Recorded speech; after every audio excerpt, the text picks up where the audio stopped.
What's up guys, it's your boy Moe here, and before we get into whatever video is coming out today, I just want to let you know that I am #1 in the world on solos in the final rock. Yes, you heard that right.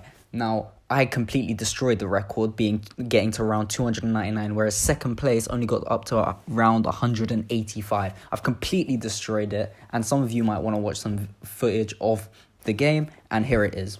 Eat my bullets. Now some bullets, mate. They taste great. They taste great, don't they? Eat my bullets. I just want to get to round 300. No. Okay. Come on. See, now you guys are probably thinking, what about the rage reaction when you died? So here it is. No. Yep, that's all you get to see. Why? Because I'm not censoring the amount of swear words that came out my mouth after that second. But anyway, people have been asking, are you going to get this map tattooed on my body? No. Verrückt is my favourite map of all time. That is why it's getting tattooed on my body. I'm first in the world on so many different maps. Like, I am the Zombies King. Yep, he is the Zombies King. But anyway, Future Moe is now going to show you the video that you actually wanted to watch. Watch out, there's somebody down there. Wow, nice. Quickscoping in Call of Duty is a noble art. It's kind of like fencing but with snipers. The pinnacle of quickscoping was in Modern Warfare 2. COD 4 might have some bare bones quickscoping, but that was only for the real enthusiasts. Everyone and their gran, probably with the gamer tag Optic Granny, was quickscoping in Modern Warfare 2. This was due to the addition of a final kill cam which basically lit up everyone's name and lights. Little Jimmy Jr. could be a pushover in school, but if he hit a 360 no-scope final kill cam off the top of the map, he became fucking immortal. Although, for some people, this fucked up Search and Destroy because there was a final kill cam every round. Search and Destroy went from the most competitive game mode to who can fucking hit the fanciest kill for everyone else to see. It's like the final runner in a relay race having to perform rhythmic gymnastics as they cross the finishing line to win the race, otherwise it doesn't count.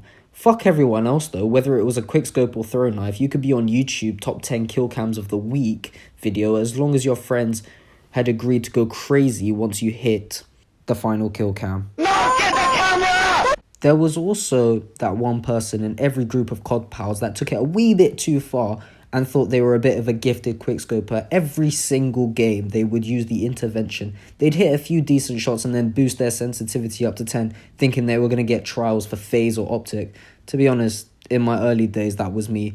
I mean, I even named my intervention class All Reliable back in the day, and even added a love heart just in case you didn't think I was a fanatic. There were a few variations of quickscoping classes in Modern Warfare 2.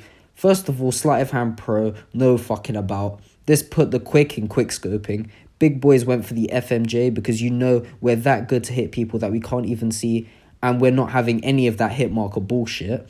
Some people with low confidence of quickscoping went for the Barrett 50 cal, so if it all goes tits up, they could just spam the trigger and hope for the best. If you wanted to quickscope the correct way though, but just getting started, you could put some training wheels on that intervention in the form of a heartbeat sensor. The only problem was that you would often spend more time looking at the heartbeat sensor, which would in turn get you killed. The smart ones would also equip a thermal sight on maps such as Storm and Wasteland, where it can be harder to spot enemies, though that in turn lent itself to more traditional sniping than quickscoping, which leads me on to hardscoping. Hardscoping was just another word for normal sniping. You know, like actually taking your time to pick out an enemy and taking an accurate shot. A sniper in real life can take days just to hit the correct shot, but in Modern Warfare 2, you were a no-use shite hardscoper if it took you more than half a second to take a shot. Thinking about it, people used to take quickscoping to the extreme. Like, people used to use, quote, reg guns in games, basically playing the way which made it inconvenient for their quickscoping ways. When people was getting on your nerves a little too much though, you had to go settle that shit in Rust. World conflicts could have been solved here.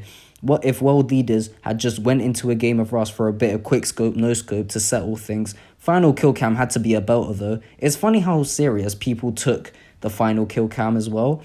Even if you were just playing a game with friends, the final kill had to be amazing, otherwise the result of the match would be declared void and restarted to find the true quickscoping champion. If it was on Rust, it would involve jumping off the top of the maps with at least 2 spins just to be safe, or on high rise you had to jump off a crane just before certain death. In general, the final kill cam should just be against all logic of what a sniper would actually do in real life. Should I wait here prone, hold my breath and wait for the perfect shot? Nah, I'll tell you what, I'll commit suicide by jumping off this train, spinning round a few times, and shooting, hoping that the 1 in a million times this shot would go anywhere remotely near an enemy. Probably getting a bit too serious nowadays. Anyway, thanks for watching, you guys. Take care and peace.